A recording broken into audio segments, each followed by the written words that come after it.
ಬಂಧುಗಳೇ, ಇವತ್ತು ಮಹಾರಾಷ್ಟ್ರದ ಮಾಲೇಗಾಂವ್ ಸ್ಫೋಟ್ನಲ್ಲಿ 7 ಜನ ಹಿಂದೂ ನಾಯಕರನ್ನ ಬಂಧಿಸಿದ್ರು.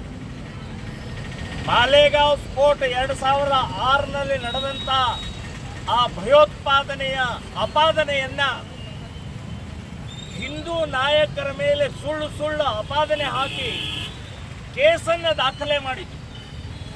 17 ವರ್ಷದ ನಂತರ ಇವತ್ತು ಮಾಲೇಗಾಂವ್ ಸ್ಫೋಟಿನ ನಿರ್ಣಯವನ್ನು ಕೊಟ್ಟಿದ್ದಾರೆ. NIA ಅವರು 7 ಜನ ನಿರ್ದೋಷ ಅಂತ ಹೇಳಿ ಬಿಡುಗಡೆಯನ್ನು ಮಾಡಿದ್ದಾರೆ. 9 ವರ್ಷ ಈ 7 ಜನರನ್ನು ಜೈಲಿನಲ್ಲಿಟ್ಟು ಅತ್ಯಂತ ರಾಕ್ಷಸೀಯ ಪ್ರವೃತ್ತಿಯಲ್ಲಿ ಹಿಂಸೆ ಕೊಟ್ಟಿದ್ರು. ಅದರಲ್ಲಿ ವಿಶೇಷವಾಗಿ ಕರ್ನಲ್ ಪುರೋಹಿತ್ ಮತ್ತು ಪ್ರಜ್ಞಾ ಸಿಂಗ್ ಠಾಕೂರ್ ಒಬ್ಬ ಹಿಂದೂ ಹೋರಾಟಗಾರ್ತಿ, ಸನ್ಯಾಸಿನಿ. ಸೊ ಅಂಥ ಮಹಿಳೆಗೆ ಹಿಂಸೆಯನ್ನು ಕೊಟ್ಟಂತ ಕಾಂಗ್ರೆಸ್ ಸರ್ಕಾರ ಮತ್ತು ಹಿಂದೂ ಭಯೋತ್ಪಾದಕರನ್ನ ಅಪಪ್ರಚಾರ ಮಾಡುವಂತ ಪ್ರಯತ್ನ, ಹಿಂದೂಗಳ ಮೇಲೆ ಮಾಡುವಂತ ಪ್ರಯತ್ನ ನಡೆದಿತ್ತು. ಹಿಂದೂ ಯಾವತ್ತೂ ಭಯೋತ್ಪಾದಕ ಆಗೋದಿಲ್ಲ. ಭಯೋತ್ಪಾದನೆ ಇಸ್ಲಾಮಿಕ್ ಭಯೋತ್ಪಾದನೆ ಮಾತ್ರ, ಮುಸ್ಲಿಮರು ಮಾತ್ರ ಮಾಡ್ತಾ ಇದ್ದಾರೆ ಜಗತ್ತಿನಲ್ಲಿ.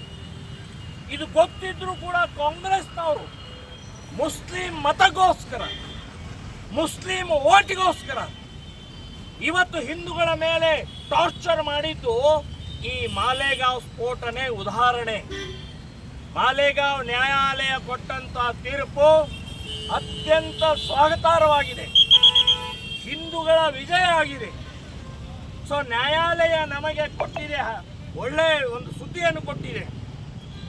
ಸೊ ಇವತ್ತು ಇಡೀ ದೇಶದ ಹಿಂದೂ ಸಮಾಜಕ್ಕೆ ಒಂದು ಹೆಮ್ಮೆಯ ವಿಷಯ. ಹಿಂದೂ ಯಾವತ್ತೂ ಟೆರರಿಸ್ಟ್ ಆಗೋದಿಲ್ಲ, ಹಿಂದೂ ಯಾವತ್ತೂ ಭಯೋತ್ಪಾದಕ ಆಗುವುದಿಲ್ಲ, ಹಿಂದೂ ಯಾವತ್ತೂ ಹಿಂಸೆ ಮಾಡುವುದಿಲ್ಲ ಅಂತನ್ನೋದಕ್ಕೆ ಇದೇ ಸಾಕ್ಷಿ.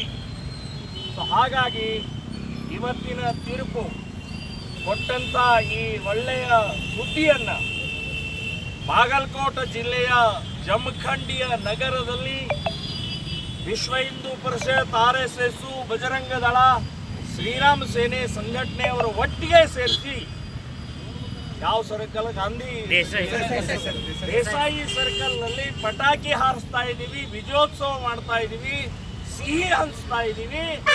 ಕಾಂಗ್ರೆಸ್ನವರಿಗೆ ಮುಖಕ್ಕೆ ಕಪಾಳ ಮೋಕ್ಷ ಮಾಡಿದ್ದಾರೆ ಅಂತನ್ನುವಂತಹದ್ದು ಹೇಳ್ತೇನೆ.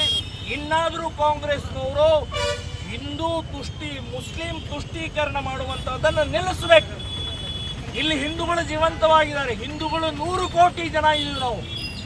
ಸೊ ಹಿಂದೂಗಳ ರಕ್ಷಣೆ ಮಾಡಿದರೆ ಮಾತ್ರ ಈ ದೇಶ ಉಳಿಯುತ್ತೆ ಅಂತನ್ನುವಂಥದ್ದು ಕಾಂಗ್ರೆಸ್ನವರು ಅರ್ಥ ಮಾಡ್ಕೊಳ್ಬೇಕು ಅಂತ ಹೇಳಿ, ಸೊ ಇನ್ನೊಮ್ಮೆ ಇವತ್ತಿನ ಈ ತೀರ್ಪನ್ನ ನಾನು ಸ್ವಾಗತ ಮಾಡ್ತಾ ಇದ್ದೀನಿ.